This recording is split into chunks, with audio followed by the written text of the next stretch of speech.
વિદ્યાર્થી મિત્રો, પ્રકરણ 11 પૂર્ણ કર્યા બાદ હવે આપણે સ્ટાર્ટ કરીશું નવું પ્રકરણ. તેના પછીનું પ્રકરણ 12 આલ્ડીહાઇડ, કીટોન અને કાર્બોક્સિલિક એસિડ સંયોજનો વિશે આપણે ચર્ચા કરવાની છે આ ચેપ્ટરની અંદર. હવે આની અંદર આપણે જોઈએ તો આગળનું જે પ્રકરણ હતું, પ્રકરણ 11 છે આલ્કોહોલ, ફિનોલ અને ઇથર સંયોજનો. આલ્કોહોલ, ફિનોલ અને ઇથર સંયોજનોમાં કાર્બન અને ઓક્સિજન વચ્ચે વાત કરીએ તો કાર્બન અને ઓક્સિજન વચ્ચે આપણને એક બંધ જોવા મળતો હતો. દાખલા તરીકે આલ્કોહોલમાં આપણે કહીએ તો આલ્કોહોલનું સામાન્ય સૂત્ર આપણે લખતા ROH, અને ROH લખીએ મતલબ કે અહીંયા આલ્કાઇલ ગ્રુપમાં દાખલા તરીકે CH3OH હશે તો કાર્બન અને ઓક્સિજન વચ્ચે કેટલો બંધ હતો? એક બંધ હતો. એના પછી વાત કરી ફિનોલ સંયોજનો. ફિનોલ સંયોજનો એટલે C6H5OH, બેન્ઝીન રિંગ ઉપર OH જોડતા, પણ અહીંયા પણ કાર્બન અને ઓક્સિજન વચ્ચે જોવા મળતો હતો એક જ બંધ. અને એ જ રીતે આપણે વાત કરી હતી આગળ ઇથર સંયોજનોમાં. એમાં દાખલા તરીકે CH3OCH3 નું ઉદાહરણ લઈએ તો અહીંયા CH3OCH3 એટલે આપણે જો વિસ્તૃત સૂત્ર લખીશું તો આ રીતે થશે. પણ આ સૂત્ર હતું એની અંદર પણ કાર્બન અને ઓક્સિજન વચ્ચેની વાત કરીએ તો આલ્કોહોલ હોય, ફિનોલ હોય કે ઇથર સંયોજન હશે, ત્રણેય પ્રકારના સંયોજનોની અંદર કાર્બન અને ઓક્સિજન વચ્ચે આપણને એકલ બંધ જોવા મળે છે. આ ચેપ્ટરમાં આપણે જે વાત કરવાની છે એની અંદર આલ્ડીહાઇડ, કીટોન અને કાર્બોક્સિલિક એસિડમાં કાર્બન અને ઓક્સિજન વચ્ચે દ્વિબંધ આવેલો હશે, અને કાર્બન અને ઓક્સિજન વચ્ચે દ્વિબંધ આવેલો હોય, કાર્બન અને ઓક્સિજન વચ્ચે જ્યારે દ્વિબંધ હાજર હોય તો એને ઓળખવામાં આવે છે કાર્બોનિલ સમૂહ તરીકે. એટલે કે અહીંયા દરેક સંયોજનો આપણે જે લેવાના છે આલ્ડીહાઇડ, કીટોન અને કાર્બોક્સિલિક એસિડ સંયોજનોની અંદર. તો આલ્ડીહાઇડ, કીટોન અને કાર્બોક્સિલિક એસિડ સંયોજનોની અંદર કાર્બન અને ઓક્સિજન વચ્ચે દ્વિબંધ હાજર હશે. કાર્બન અને ઓક્સિજન વચ્ચે દ્વિબંધ હાજર હશે અર્થાત કે અહીંયા કાર્બોનિલ સમૂહ હાજર હશે. એટલે આ સંયોજનો આ ચેપ્ટરમાં જે અહીંયા અભ્યાસ કરવાનો છે આલ્ડીહાઇડ, કીટોન અને કાર્બોક્સિલિક એસિડ સંયોજનોની અંદર. તો આ જે સંયોજનો હશે એની અંદર કાર્બન અને ઓક્સિજન વચ્ચે દરેક જગ્યાએ દ્વિબંધ જોવા મળતો હશે. હવે આપણે પ્રશ્ન થાય કે આ ત્રણેય ગ્રુપને આપણે અલગ કઈ રીતે ઓળખશું? ત્રણેયની અંદર C ડબલ બોન્ડ O તો આવેલો હશે, તો આ સંયોજનોને ક્રિયાશીલ સમૂહને આપણે કઈ રીતે અલગ ઓળખીશું અને કઈ રીતે એમાં સંયોજન બનતું હશે? આપણે આગળ ધોરણ 11 માં પણ અભ્યાસ કરીને આવીએ છીએ ક્રિયાશીલ સમૂહમાં. આપણને એટલો ખ્યાલ હશે કે આલ્ડીહાઇડ સમૂહ હોય, આલ્ડીહાઇડ ક્રિયાશીલ સમૂહ હોય તો આપણને ખ્યાલ છે એના ઉપરથી આવતો તો CHO જોડાયેલો હોય. CHO જોડાયેલો હોય તો આપણે ક્રિયાશીલ સમૂહ જે એની ક્રિયાશીલ શ્રેણી હતી આ ક્રિયાશીલ શ્રેણી CHO નક્કી કરતા હતા. પછી આવશે કીટોન ગ્રુપ હોય, કીટોન ગ્રુપ હોય તો C ડબલ બોન્ડ O હતું સંયોજન. અને ત્રીજા નંબરે વાત કરીએ કાર્બોક્સિલિક એસિડ, તો જો કાર્બોક્સિલિક એસિડ સંયોજન હશે તો આ કાર્બોક્સિલિક એસિડ સંયોજનોમાં COOH ગ્રુપ આવેલું હશે. એટલે આ રીતે સામાન્ય રીતે કહીએ તો આપણને ક્રિયાશીલ સમૂહ આટલા ઓળખતા તો આગળ ધોરણ 11 થી આવડે જ છે. Aldehyde CHO, ketone C double bond O, carboxylic acid COOH. તો પણ આ સંયોજનોનો હવે આપણે અહીંયા વિગતે અભ્યાસ કરીશું કે આલ્ડીહાઇડમાં કઈ રીતે જોડાશે C ડબલ બોન્ડ O, કીટોનમાં કઈ રીતે જોડાયેલું હશે અને કાર્બોક્સિલિક એસિડ સંયોજનોમાં કઈ રીતે જોડાયેલું હશે. તો પ્રથમ વાત કરીએ આપણે આલ્ડીહાઇડ સંયોજનોની અંદર. તો જે આલ્ડીહાઇડ સંયોજનો હતા એની અંદર જે કાર્બોનિલ સમૂહ હશે એટલે કે જે C ડબલ બોન્ડ O સમૂહ હશે, આ કાર્બોનિલ સમૂહનો જે કાર્બન હશે એક બાજુ હાઇડ્રોજન સાથે જોડાયેલો હશે અને એક બાજુ કાર્બન સાથે જોડાયેલો હશે. ફરીથી સમજો, જે આલ્ડીહાઇડ સંયોજનો છે તેની અંદર કાર્બોનિલ સમૂહનો જે કાર્બન હશે, આપણે અહીંયા કાર્બોનિલ સમૂહના કાર્બન ઉપરથી જ યાદ રાખવાનું છે કે ગ્રુપ આ રીતે અહીંયા જોડાયેલું છે. તો અહીંયા આલ્ડીહાઇડની અંદર કાર્બોનિલ સમૂહ એટલે ફરીથી એક વાત કહી દઈએ કાર્બન અને ઓક્સિજન વચ્ચે જે દ્વિબંધ હતો, આ કાર્બન અને ઓક્સિજન વચ્ચેનો જે દ્વિબંધ હશે એ કાર્બોનિલ સમૂહ તરીકે ઓળખાય છે. તો આ કાર્બોનિલ સમૂહનો કાર્બન એક બાજુ હાઇડ્રોજન સાથે જોડાશે, એક બાજુ કાર્બન સાથે જોડાશે. અહીંયા R તરીકે તમે આલ્કાઇલ ગ્રુપ હોઈ શકે, એરાઇલ ગ્રુપ, બેન્ઝીન વાળું ગ્રુપ પણ હોઈ શકે. પણ અહીંયા એરાઇલ ગ્રુપ હશે તો તમારે સીધો કાર્બન જોડે જોડાશે, આલ્કાઇલ ગ્રુપ હશે તો પણ અહીંયા કાર્બન સાથે જોડાયેલો હશે, કાર્બોનિલ કાર્બન હશે. ઉદાહરણ જોઈએ, દાખલા તરીકે આપણે વાત કરીએ તો C ડબલ બોન્ડ O ની કરીએ તો C double bond O aldehyde ના ઉદાહરણમાં જ C ડબલ બોન્ડ O એક બાજુ કાર્બોનિલ કાર્બન હાઇડ્રોજન જોડે, એક બાજુ CH3 જોડે જોડાયેલો. એટલે આ સૂત્ર કહીએ તો કોનું બન્યું? CH3CHO. આપણે જે એસિટાલ્ડીહાઇડ કહેતા હતા એનું આપણને સૂત્ર મળે છે CH3CHO. પછી વાત કરીએ C double bond O carbonyl carbon hydrogen સાથે જોડાયેલ છે, એક બાજુ દાખલા તરીકે બેન્ઝીન રિંગ હોય C6H5 આપણે જોડેલું હોય, C6H5CHO આ સૂત્ર બનશે. તો C6H5CHO બેન્ઝાલ્ડીહાઇડ. આની અંદર એક એવું સંયોજન આવશે જે આપણે કહીએ C ડબલ બોન્ડ O અને જો કાર્બોનિલ કાર્બન બંને બાજુ હાઇડ્રોજન જોડે જોડાય તો આ સૂત્ર કોનું હતું? HCHO મિથેનોલનું સૂત્ર હતું. એટલે આની અંદર કેવું હોય તો આલ્ડીહાઇડ સંયોજનોની અંદર કાર્બોનિલ કાર્બન એક બાજુ હાઇડ્રોજન સાથે, બીજી બાજુ હાઇડ્રોજન તો કાર્બન સાથે સીધો જોડાતો હતો. અને આ પ્રકારના આપણને કાર્બનિક સંયોજનો બતાતા આ HCHO આપણે કહેતા હતા જે મિથેનોલનું સૂત્ર હતું તે CH3CHO કેવું હોય તો ઇથેનોલનું સૂત્ર હોય. સૂત્ર ગમે તે રીતે હશે પણ હાલ આપણે આલ્ડીહાઇડ ગ્રુપને અલગ ઓળખવા માટે એટલું યાદ રાખીશું કે જેની અંદર C double bond O group હશે, કાર્બોનિલ કાર્બન હશે. કાર્બોનિલ કાર્બન એટલે કાર્બન અને ઓક્સિજન વચ્ચે દ્વિબંધ હશે. આ કાર્બોનિલ કાર્બન એક બાજુ હાઇડ્રોજન જોડે, દરેકમાં આ વસ્તુ તો ફિક્સ જ આવે છે, દરેક જગ્યાએ હાઇડ્રોજન બાજુ તો જોડાય છે. એક સાઈડ કાર્બન હાઇડ્રોજન સાથે અને બીજું કોના સાથે? કાર્બન સાથે જોડાયેલો હોય. અહીંયા એરાઇલ ગ્રુપ હોય કે આલ્કાઇલ ગ્રુપ હોય, અહીંયા એરાઇલ ગ્રુપ પર અહીંયા જોડાયેલું હશે તો એ કાર્બન સાથે જ જોડાવાનું બેન્ઝીન. તો આ પ્રકારના જે સંયોજનો હતા તે ઓળખાતા હતા આલ્ડીહાઇડ સંયોજનો તરીકે. એટલે આ આપણે સામાન્ય ઓળખ જોઈ તે જોઈ આપણે આલ્ડીહાઇડ સંયોજનોની. હવે આપણે વાત કરવાની છે કીટોન અને કાર્બોક્સિલિક એસિડ સંયોજનોની. જો કોઈને ઉદાહરણ યાદ રાખવા હોય, સમજવા જોડે તો તમારી બુકમાં કે બાજુમાં સામાન્ય સૂત્રની જોડે લખી દેવું. હાલની વાત છે ફક્ત આલ્ડીહાઇડ ગ્રુપ કોને કેવું તે સમજવા પૂરતી આપણે અહીંયા વાત કરી રહ્યા છીએ.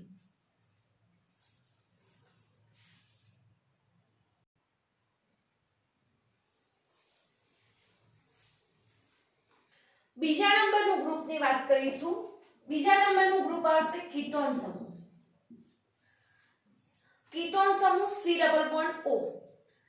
કીટોનની અંદર જે કાર્બોનિલ કાર્બન હશે, આ કાર્બોનિલ કાર્બનની વાત કરીએ તો કીટોન જે હશે એની અંદર C ડબલ બોન્ડ O બંને બાજુ કાર્બન સાથે સીધો જોડાયેલો હશે. અહીંયા બંને બાજુ જે કાર્બન સાથે જોડાય છે આ બંને કાર્બન આ સરખા પણ હોઈ શકે, અલગ પણ હોઈ શકે. અહીંયા આલ્કાઇલ ગ્રુપ પણ હોઈ શકશે અને એરાઇલ ગ્રુપ પણ હોઈ શકે. એટલે આ રીતે આપણને કીટોન સંયોજનો મળતા હતા. પરંતુ આની અંદર આપણે યાદ રાખીશું જે કાર્બોનિલ કાર્બન, કાર્બન અને ઓક્સિજન વચ્ચે દ્વિબંધ ધરાવતો જે કાર્બન હતો, આ બાજુ પણ કાર્બન સાથે સીધો જોડાતો હશે અને આ બાજુ પણ કાર્બન સાથે સીધો જોડાશે. એટલે કે કાર્બનની જે ચાર સંયોજકતા છે એમાં બે ઓક્સિજન જોડે, એક આ બાજુ કાર્બન સાથે, એક આ બાજુ કાર્બન સાથે, એ રીતે પૂરી થતી હશે. અહીંયા જોડાતા આલ્કાઇલ સમૂહ હોય, એરાઇલ સમૂહ હોય, સરખા પણ હોઈ શકશે અને જુદા પણ હોઈ શકશે. ઉદાહરણ જોઈએ તો C double bond O CH3 CH3 સૂત્ર કેવું હતું? CH3CO CH3 જે આપણે પ્રોપેન 2 તો એસિટોન નું સૂત્ર કહેતા હતા તેની વાત છે. તો અહીંયા કાર્બોનિલ કાર્બન આ બાજુ પણ કાર્બન સાથે જોડાયેલો છે, આ બાજુ પણ કાર્બન સાથે જોડાયેલો છે. તો તો આ ઉદાહરણ થયું કીટોનનું.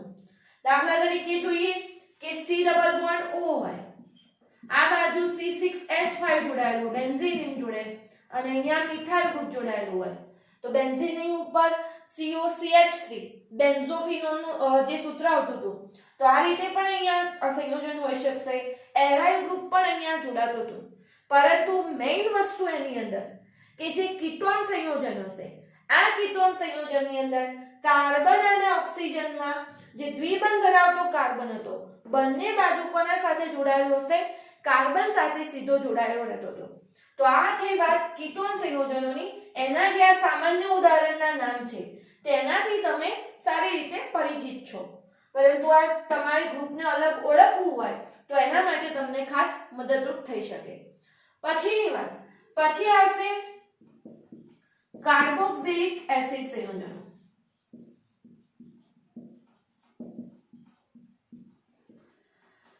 હવે જે કાર્બોક્સિલિક એસિડ સંયોજનો હતા એની અંદર કાર્બોનિલ કાર્બન હશે. એક બાજુ તો કાર્બન સાથે જોડાશે, બીજી બાજુ ફિક્સ હશે હાઇડ્રોક્સિલ સમૂહ OH સમૂહ હશે, તેની સાથે જોડાતો હશે અને એના ઉપરથી આપણે એની અંદર કાર્બોક્સિલિક એસિડને અલગ ઓળખી શકીશું. સામાન્ય સૂત્ર કેવું હોય તો C double bond O carbonyl carbon, એક બાજુ અહીંયા હાઇડ્રોક્સિલ સમૂહ, અહીંયા OH સમૂહ ફિક્સ થઈ જશે એટલે C ડબલ OH ગ્રુપ જે આપણે કાર્બોક્સિલિક એસિડનું કીધેલું તે આપણને મળશે. એટલે અહીંયા C double bond O OH અને આ બાજુ જોડાતો હશે R આલ્કાઇલ ગ્રુપ હોય, બીજું એની અંદર ઓબ્લિક લખી શકીએ તો એરાઇલ ગ્રુપ પણ એની અંદર આવશે. એટલે આ રીતે જ્યારે કાર્બોનિલ કાર્બન બંને બાજુ, એક બાજુ હાઇડ્રોક્સિલ સમૂહ, આ OH સમૂહ જે કહીએ હાઇડ્રોક્સિલ સમૂહ કહેતા હતા એના સાથે, આ બાજુ કાર્બન સાથે તે કાર્બન કો તો આલ્કાઇલ ગ્રુપમાં હોઈ શકે, કો તો એરાઇલ સંયોજન રૂપે હોઈ શકે, પણ આ બાજુ એક બાજુ કાર્બન સાથે જોડાયેલો હશે તો એ સંયોજન થશે કાર્બોક્સિલિક એસિડનું. ઉદાહરણ જોઈએ તો ઉદાહરણની વાત કરીએ તો C ડબલ બોન્ડ O, આ બાજુ તો હાઇડ્રોક્સિલ સમૂહ એટલે C ડબલ OH, અહીંયા દાખલા તરીકે CH3 જોડાયેલું છે એટલે કે આ કાર્બોનિલ કાર્બન કાર્બન સાથે, કાર્બોનિલ કાર્બન હાઇડ્રોક્સિલ સમૂહ સાથે. તો અહીંયા આપણને જે સૂત્ર મળતું હતું CH3C ડબલ OH, જે એસિડિક એસિડનું સૂત્ર કહીએ તેનો અહીંયા સમાવેશ થાય છે CH3C ડબલ OH. દાખલા તરીકે એરાઇલ ગ્રુપ જોડે છે, એરાઇલ ગ્રુપ એટલે કે C6H5 બેન્ઝીન રિંગ ઉપર જોઈએ તો અહીંયા કાર્બોનિલ કાર્બન તો જે આવતું હતું એનું એ, આ બાજુ હાઇડ્રોક્સિલ સમૂહ એ તો ફિક્સ થઈ ગયું, જેવી રીતે આલ્ડીહાઇડમાં અહીંયા H આવતો એ રીતે અહીંયા OH હાઇડ્રોક્સિલ સમૂહ આવશે અને આ બાજુ દાખલા તરીકે આપણે C6H5 જોડેલું હોય છે તો આપણે સૂત્ર આવશે C6H5 C double OH, benzene ring ઉપર C double OH, benzene ring ઉપર C ડબલ OH ઓળખાયું હતું બેન્ઝોઇક એસિડ તરીકે, આ બેન્ઝોઇક એસિડનું સૂત્ર. પરંતુ હાલ આપણે સમજવા પૂરતું યાદ રાખવાનું એ કે કાર્બોક્સિલિક એસિડ સંયોજનો હશે. આ કાર્બોક્સિલિક એસિડ સંયોજનોની અંદર C double bond O carbonyl carbon એક બાજુ હાઇડ્રોક્સિલ સમૂહ સાથે, એક બાજુ કાર્બન સાથે જોડાતો હતો. કાર્બોક્સિલિક એસિડમાં એક અપવાદ એમાં પણ આવશે કે દાખલા તરીકે C ડબલ બોન્ડ O એટલે OH અને અહીંયા H એક જોડી શકાશે અને H જોડશો તો સૂત્ર આપણે બનશે HCOOH. આ રીતનું HCOOH જે મિથેનોઇક એસિડ ફોર્મિક એસિડનું સૂત્ર હતું એટલે એક જ હાઇડ્રોજન જોડાય તો અહીંયા ફોર્મિક એસિડ પણ અહીંયા બનતો હતો. આ જ રીતે આલ્ડીહાઇડમાં HCHO બનતો હતો એટલે અહીંયા અપવાદમાં એક શક્યતા હાઇડ્રોજનની પણ અહીંયા રહેશે જે ફોર્મિક એસિડની બનાવટ માટે જે ફોર્મિક એસિડનું સૂત્ર હતું તેની અંદર લાગુ પડતું હતું. તો આ આપણે ત્રણ ટાઇટલ સમજ્યા ખાસ પાઠના, આલ્ડીહાઇડ, કીટોન અને કાર્બોક્સિલિક એસિડ સંયોજન. પરંતુ કાર્બોનિલ સમૂહ હશે એની અંદર હજી બીજા સંયોજનો પણ બની શકતા હતા. આ ત્રણ તો થયા આ પાઠમાં આપણે જેની વાત કરવાની છે તેની. ફરીથી એકવાર, આલ્ડીહાઇડ સંયોજનો હશે તો કાર્બોનિલ કાર્બન હશે હાઇડ્રોજન જોડે અને કાર્બન સાથે. કીટોન હશે તો એમાં કાર્બોનિલ સંયોજન બંને બાજુ કાર્બન સાથે. કાર્બોક્સિલિક એસિડ સંયોજન હશે તો આ કાર્બોનિલ કાર્બન હતો હાઇડ્રોક્સિલ સમૂહ સાથે અને કાર્બન સાથે જોડાતો હતો. એ વાત આપણે અહીંયા યાદ રાખવાની થશે.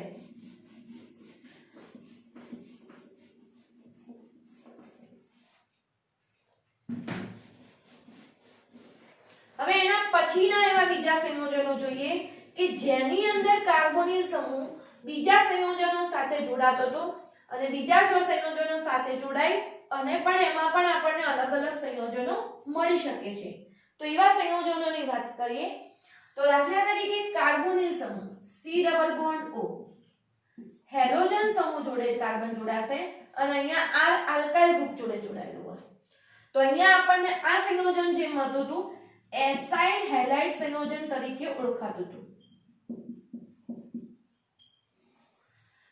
એસાઇલ હેલાઇડ સંયોજનો તરીકે કઈ રીતના સૂત્ર આપણે જોઈએ એની અંદર તો કાર્બોનિલ કાર્બન હશે C ડબલ બોન્ડ O અને આ C ડબલ બોન્ડ માં અહીંયા દાખલા તરીકે હેલોજન તરીકે Cl આલ્કાઇલ ગ્રુપ તરીકે CH3 તો આ CH3CaOCl ઇથેનોલ ક્લોરાઇડ નું સૂત્ર હતું તો આ રીતે એસાઇલ હેલાઇડ સંયોજનો પણ આપણને મળતા હતા આ ચેપ્ટરમાં આપણે એની ચર્ચા ડિટેલમાં નથી કરવાની પરંતુ જે બીજા આવા પ્રકારના કાર્બોનિલ સંયોજનો હતા તેના વિશે આપણને ખ્યાલ હોવો જોઈએ બીજું એમાં જ જોઈએ તો C ડબલ બોન્ડ O હોય કાર્બોનિલ કાર્બન આ બાજુ હેલોજન જોડે ક્લોરીન જોડે અને અહીંયા આપણે દાખલા તરીકે C6H5 જોડીએ છીએ તો C6H5COCl સૂત્ર બેન્ઝોઇલ ક્લોરાઇડ નું સૂત્ર હતું તે અહીંયા જાણીતું હતું કોમન કહીએ તો આવા જે સંયોજનો હતા એસાઇલ હેલાઇડ સંયોજનો તરીકે જાણીતા છે એસાઇલ હેલાઇડ સંયોજનો બીજું એમાં ઉદાહરણ જોઈએ તો C ડબલ બોન્ડ O હોય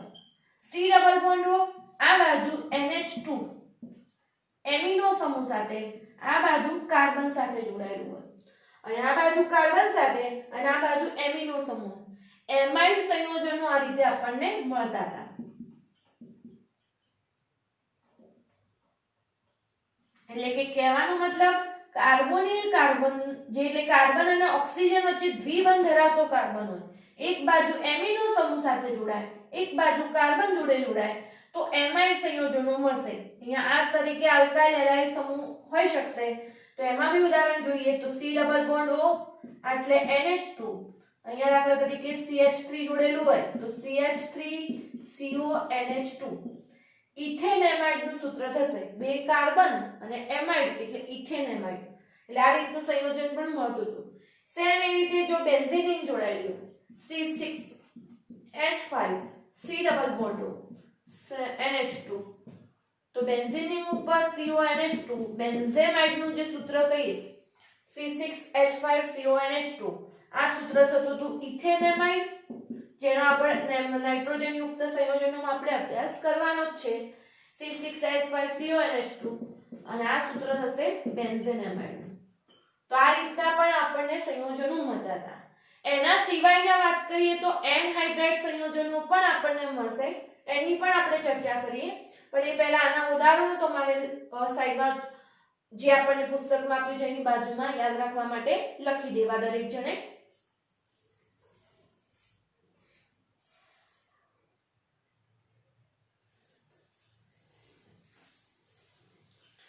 આ ઉપરાંત બીજું આપણને મળતા હતા એસ્ટર સંયોજનો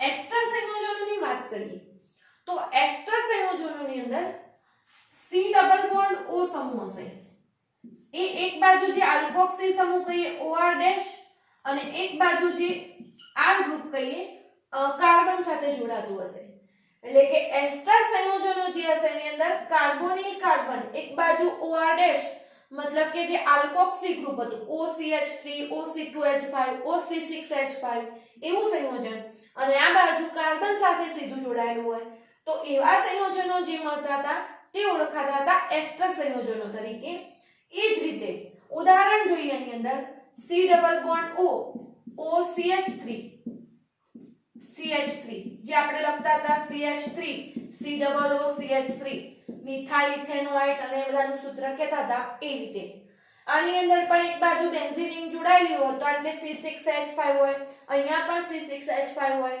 તો આવા જ ગ્રુપ હતા એસ્ટર સંયોજનોને આપણે સામાન્ય ગ્રુપને લખીએ છીએ COOR તરીકે પણ આ COOR સંયોજનનો મતલબ થશે જે કાર્બોનિલ કાર્બન હતું એક બાજુ આલ્કોક્સી OR ડેશ ગ્રુપ જોડે અને એક બાજુ આલ્કાઇલ સમૂહ સાથે જોડાતું હતું એ પ્રકારે આપણે એસ્ટર સંયોજનો લખતા હતા પછી એના પછી આવશે સંયોજનો જે કહીએ એનહાઇડ્રાઇડ સંયોજનો જેને આપણે કહીએ એસિડ એનહાઇડ્રાઇડ સંયોજનો.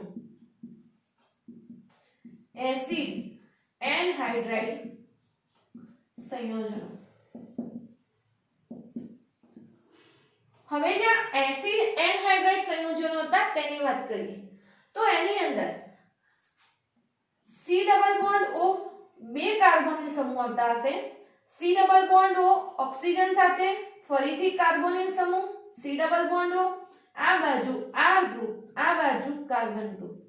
એટલે કે એસિડ એનહાઇડ્રાઇડ જે સંયોજનો હશે એની અંદર આપણે વાત કરીએ તો કાર્બોનિલ કાર્બન ઓક્સિજન જોડે અને આલ્કાઇલ સમૂહ, કાર્બોનિલ કાર્બન ઓક્સિજન જોડે અને આલ્કાઇલ ગ્રુપ જોડે, આવા જે સંયોજનો ઓળખાતા હતા એસિડ એનહાઇડ્રાઇડ સંયોજનો તરીકે. આપણા માટેનું જાણીતું સૂત્ર જોઈએ તો આપણે લખતા CH3 આ જ રીતે જો લખીએ તો C double bond O oxygen C double bond O આ બાજુ આલ્કાઇલ ગ્રુપ CH3 આ બાજુ CH3. આપણે સૂત્રને આવી રીતે લખતા CH3 C double bond O C double bond O CH3. Acidic anhydrate નું સૂત્ર હતું. તો એસિડિક એનહાઇડ્રેટ ના જે સૂત્ર હશે એની અંદર પણ કાર્બન અને ઓક્સિજન વચ્ચે શું જોવા મળતું હતું? દ્વિબંધ જોવા મળતું હતું. કાર્બન ઓક્સિજન આ રીતે દ્વિબંધ ધરાવશે. કાર્બોનિલ સમૂહ જેની વાત કરીએ તો આ કાર્બોનિલ સમૂહ એસિડ એનહાઇડ્રેટ સંયોજનો હતા એની અંદર પણ આપણને હાજર જોવા મળતો હતો.